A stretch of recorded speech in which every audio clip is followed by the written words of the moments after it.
Hello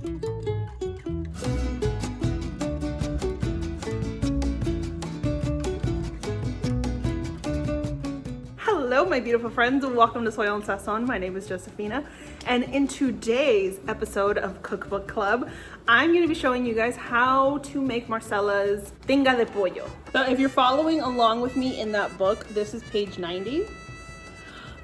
I have made Tinga de Pollo so many times in my life, but I've never actually gone and like measured out what I was doing to have a recipe for that yet.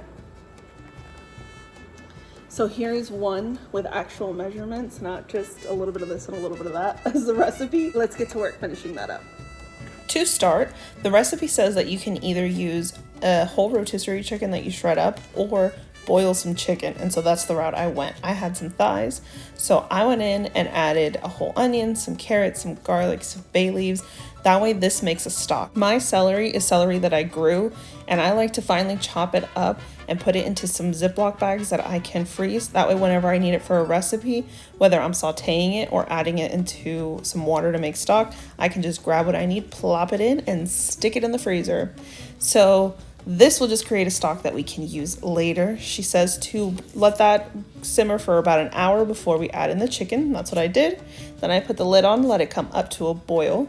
I reduced it down to a medium low and then partially put the lid back on the pot and let that simmer until the chicken was fully cooked. When it was finished, I pulled out all of the thighs and put them straight into my stand mixer. You can put them into a bowl with a hand mixer. This is the best way to shred chicken, especially when it's hot, because you just toss it all in and let that thing go and it will just shred it up all for you. You don't have to use your hands, you don't got to use forks, and it's done so quickly. I've said this to you guys before. She even said it in her book. It is literally the best way to shred chicken. Once it was all nicely shredded up, I put it into a separate bowl and I set that bowl aside. Then I strained out the stock because not only are we going to use it in this recipe, but I'm also going to freeze what was left so that I can use it in future recipes. I am now at the point in the recipe where it says to boil the tomatoes, so I'm going to go ahead and add these in. My water isn't simmering just yet. Normally I like to put them into cold water, but I was distracted setting things up, and so the water is at that steamy point where it's not simmering or boiling just yet. So try to put them in cold water to start and then bring them up to a boil until they're nice and softened. Throwing them into straight up boiling water can cause them to start to immediately break and get like a gross kind of mushy, and you don't want that. While I'm waiting for those to boil and soften up for me, I'm gonna go ahead and work on everything else that needs to go into the blender that she calls for in the recipe, which is going to be the onion, garlic, some chicken stock, and the chile chipotles.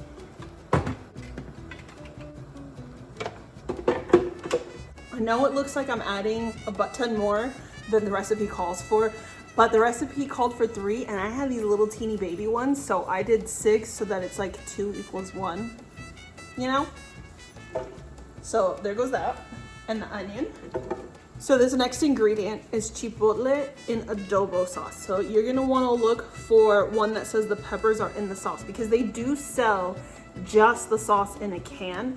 And if you're wanting to completely avoid any of the heat, then you get the one where it's just the sauce. This ingredient though is non-negotiable. So whether you add just the sauce or the peppers and the sauce, this is something that you absolutely need because it's what makes Tinga de Pollo a Tinga de Pollo. So I'm gonna add in as much as is recommended in the recipe. If you wanna cut back on the heat, it does say that you can just cut the amount of peppers in half. Listen, I had somebody get on me in the last video about the fact that I'm not measuring my stuff exactly. That's gonna be on you in this cookbook club. If you're not good at eyeballing recipe measurements, then by all means, use the measurements and make sure that you get it all in exactly. But if you're someone like me who's been cooking long enough, with and without recipes, and so you're pretty good at guesstimating how much a measurement is, then do that, boo-boo. Worry about you. The recipe is still gonna be glorious. I just cut the heat off on those tomatoes. Let me show you what they're looking like. You can see where the skin is splitting and it's kind of starting to look soft within that crack itself, and all of them are like that. So I'm gonna go ahead and put them into the blender with everything else.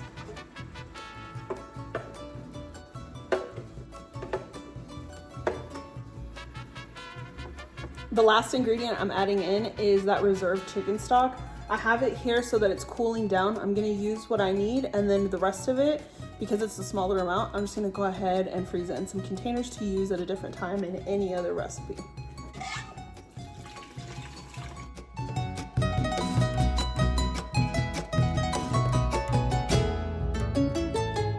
So for the next step, I have this pan that I've got heated up with oil in it, and now I'm gonna thinly slice up these onions. It calls for 1 medium onion, but because these are like the last of my garden harvest, they're on the smaller side, so I'm just using 2 of the small ones. So for my liking, I like to just cut it in half, not all the way down. I leave the booty end still attached there, and then I do thin slices from there. And then I'm gonna mince up the garlic to add with it. Anytime you're mincing up garlic, the quickest way to go about it, other than smashing it to take off the skin, is to smash it yet again until it's completely flat. And then mincing it will go by so much quicker for you.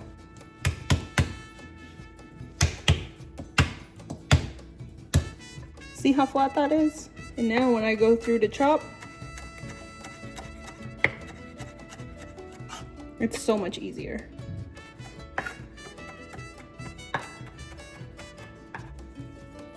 Adding both of those in now.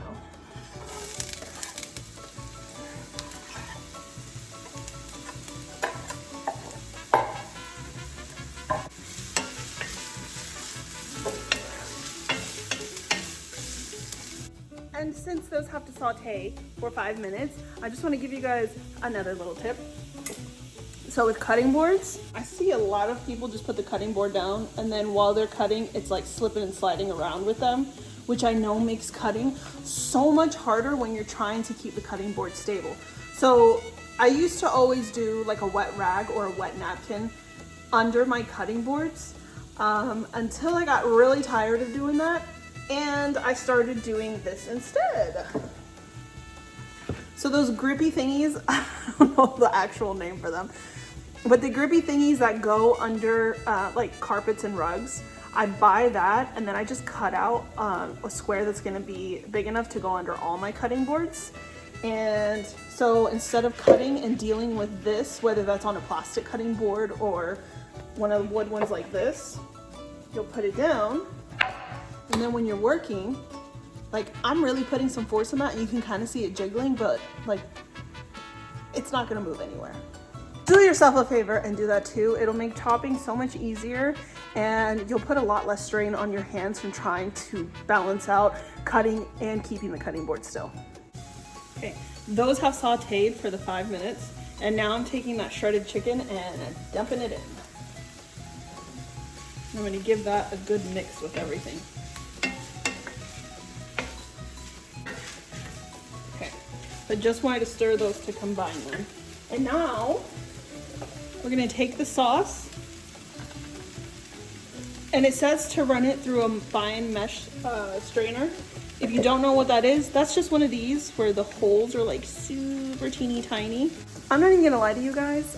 I normally would skip steps like this because the little bits of tomato skin and seeds don't bother me at all. But because I told you guys I'm gonna be a good girl and I'm gonna follow the recipe as it says through this series, I'm gonna strain it. If you don't want to though, here's a secret, don't do it.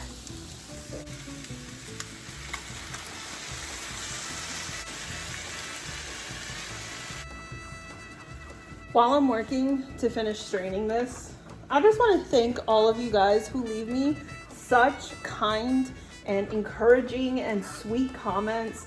For those of you like Salvador who have literally been following me since the beginning and make it an effort to comment on all of my videos, even if it's just like a little emoji like Mike. Like I just want to tell you guys that I appreciate you guys so much, and that I see it all and it means so much to me. especially when I get little jerky comments from people. I ignore them for the most part. Sometimes I slip up. But even to the people who leave me little jerky comments, thank you for letting the algorithm know that I am worth commenting on and for giving YouTube a reason to push my videos out to other people. Thank you. And at this point, if you haven't already, I hope that you hit that subscribe button to follow along, whether that's on this cookbook club series or just following me along on my journey to becoming a homesteader or to try out any of my own personal recipes that I have. I love you guys. This is just all that pulp left. So now I'm gonna stir this in together. And the one thing that I did not add into the sauce was the salt, so I'm gonna go ahead and do that now.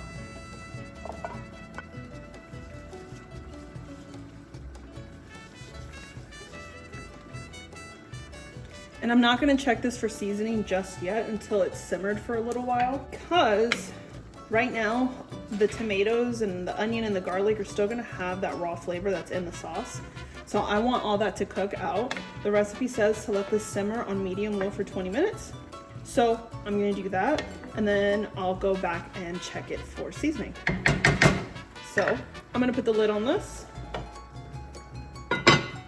And in the meantime, I'm going to clean up what I don't need anymore, because cleaning as you go is the best thing you can do for yourself. So take care of all the things you no longer need, and you won't have such a massive mess at the end of your cooking experience.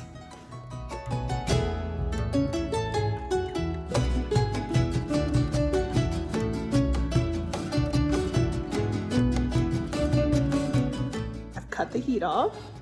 Here's what that looks like. So the reason that it was simmering for those 20 minutes is just so that sauce could thicken up a little bit and reduce down. Because you don't want like a soppy wet mess on your tostadas or they get soggy. So I taste tested it. It's definitely good on the salt. And now it is time to load them up. So I'm gonna do tostada, refried beans, the chicken, and then all of the delicious toppings on top.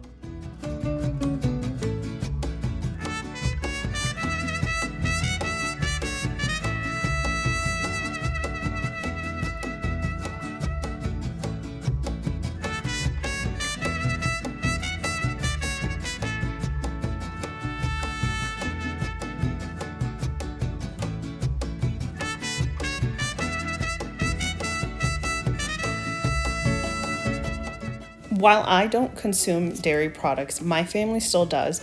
And so I just wanted to share a tip with you guys that if you can't find Mexican cream, the next best thing that you can do is just to take some sour cream and thin it out with whatever kind of milk you have. That'll help it to be drizzly so you can get it all over your tostada or whatever you're topping. The difference between a Mexican cream and a sour cream is that sour cream is sour, while Mexican cream is runny and it just has a fresh cream taste to it.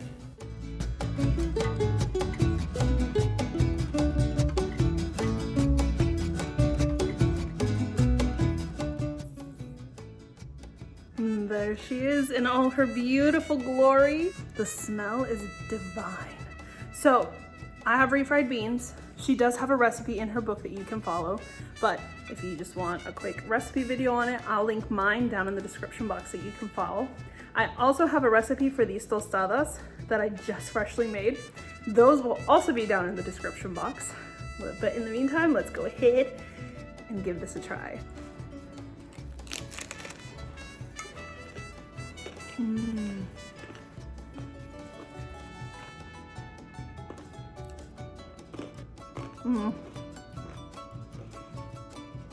So good.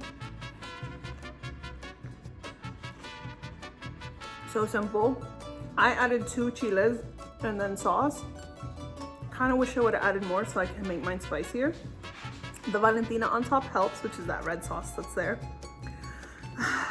It's so good. If you want like 0 spice level, even just adding 1 chile in there, you're not gonna get much.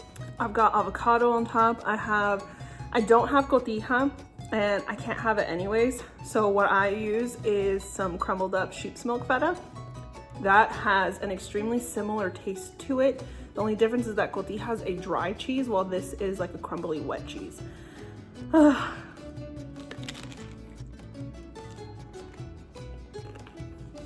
It was so good. I think I'm just gonna finish like the whole thing right here. When I tell you those chipotles are necessary to make this a tinga, it gives it a smokiness that nothing else will give it. So please do not skip out on that ingredient. Even like I said, even if you skip out on the peppers, don't skip out on the sauce. It's so incredibly good. I like to make mine where I do chorizo in with the onion and the garlic, and then I add in the sauce. So if you want to give that a try too, Lord, it's gonna set your taste buds in dance mode. And that is it for that lovely, simple, and delicious recipe. I hope you guys enjoyed. If you did, please give it a thumbs up. If you haven't already, I hope that you're willing to hit that subscribe button, stick around with me for a while on my journey to becoming a homesteader and teaching you how to make Mexican food from scratch. I'll see you in the next one.